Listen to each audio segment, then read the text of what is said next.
Hi friends, எல்லாம் எப்படி இருக்கீங்க? எல்லாம் நல்லா இருக்கீங்களா? வாங்க வீடியோக்குள்ளே போகலாம். வீடியோக்குள்ளே போகிறதுக்கு முன்னாடி மறக்காமல் நம்மளுடைய சேனலை சப்ஸ்கிரைப் பண்ணிக்கோங்க. லைக் பண்ணுங்கள், ஷேர் பண்ணுங்கள், கமெண்ட் பண்ணுங்கள். வாங்க வீடியோக்குள்ளே போகலாம். இன்றைக்கி என்ன பார்க்க போகிறோன்னா, உப்பு உருண்டை தான் செய்ய போகிறேன்.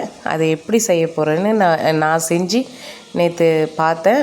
செம்ம டேஸ்ட்டாக இருந்துச்சு, சாஃப்டாகவும் இருந்துச்சு. அது உங்கள் கூட ஷேர் பண்ணிக்கணும்னு ஆசைப்பட்றேன், ஷேர் பண்ணுறேன். நீங்கள் வீட்டில் செஞ்சு பார்த்துட்டு எனக்கு கமெண்ட் பண்ணுங்கள். வாங்க வீடியோக்குள்ளே போகலாம். உப்பு உருண்டைக்கு வந்து சாப்பாட்டு அரிசி எடுத்து யூஸ் பண்ணிக்கோங்க.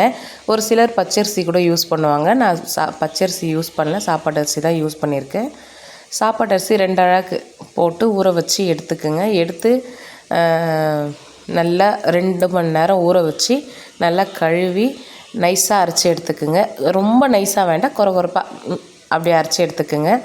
முக்கால் பதத்துக்கு அரைச்சி எடுத்துக்கிட்டு அதில் உப்பு போட்டு கலந்து வச்சுருங்க. கலந்து வச்ச பிறகு ஒரு கடாயில் 4 கரண்டி எண்ணெய் விட்டுக்குங்க. எண்ணெய் விட்டுக்கிட்டு நல்லா எண்ணெய் காஞ்ச பிறகு 2 ஸ்பூன் கடுகு போட்டு பொரிஞ்ச உடனே 1 கப்பு கடலப்பருப்பு, அதில் 1/4 கப்பு உளுந்தம்பருப்பு போட்டு நல்லா ப்ரௌனாக வந்த பிறகு காஞ்ச மிளகாய் போட்டுருங்க. காஞ்ச மிளகாய் போட்டு நல்லா ப்ரௌனிஷாக வரும்போது கருவேப்பிலை நல்லா அலசி க்ளீன் பண்ணி கருவேப்பிலை நல்லா ஒரு கை ஃபுல்லாக கருவேப்பிலை போடுங்க. கருவேப்பிலை அவ்வளோ டேஸ்ட்டாக இருக்கும், வாசனையாக இருக்கும். கருவேப்பிலை போட்டுட்டு ஒரு மூடி தேங்காய் ஃபுல்லாகவே எடுத்து துருவி வச்சுருக்கேன். ஆக்சுவலாக அரிஞ்சால் பல்லில் படும் அப்படின்றதுனால நான் துருவி வச்சுருக்கேன். துருவி சேர்த்து பாருங்கள், அவ்வளோ அட்டகாசமாக இருக்கும் டேஸ்ட்டு. துருவி சேர்த்துருக்கேன். நீங்கள் அதை போட்டு நல்லா கலந்துருங்க. கலந்துட்டு கொஞ்சோண்டு பெருங்காயம் போட்டுக்குங்க. பெருங்காயம் செம்ம வாசனையாக இருக்கும். பெருங்காயம் போட்டு நல்லா வதக்கிடுங்க. வதக்கிட்ட பிறகு அரைச்சி வச்ச மாவு, அதில் உப்பு போட்டு கலந்து வச்சுருப்பீங்களே, அதை எடுத்து அப்படியே ஊற்றிடுங்க. நான் இப்போ தான் உப்பு போடுறேன், அப்போது மறந்துட்டேன் போடுறதுக்கு.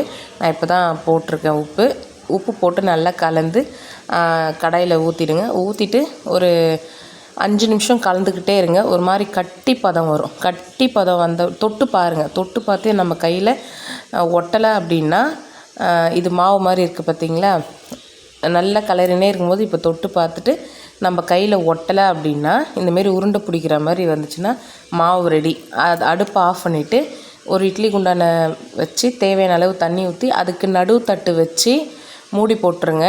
நல்லா ஆவி பறக்கணும். மூடி போட்டு வச்ச பிறகு இதை எடுத்து உருண்டை பண்ணி தட்டில் வச்சுருங்க. மொத்தமாகவும் உருண்டை பண்ணி தட்டில் வச்சு எல்லாத்தையுமே எடுத்து இட்லி குண்டானில் ஆவி கொளுத்திடுங்க.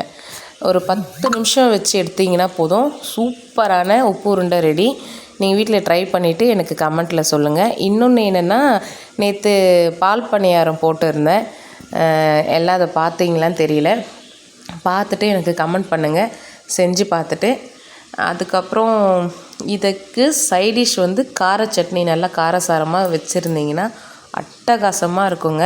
நீங்கள் செஞ்சு பார்த்துட்டு எனக்கு கமெண்ட்டில் சொல்லுங்கள்.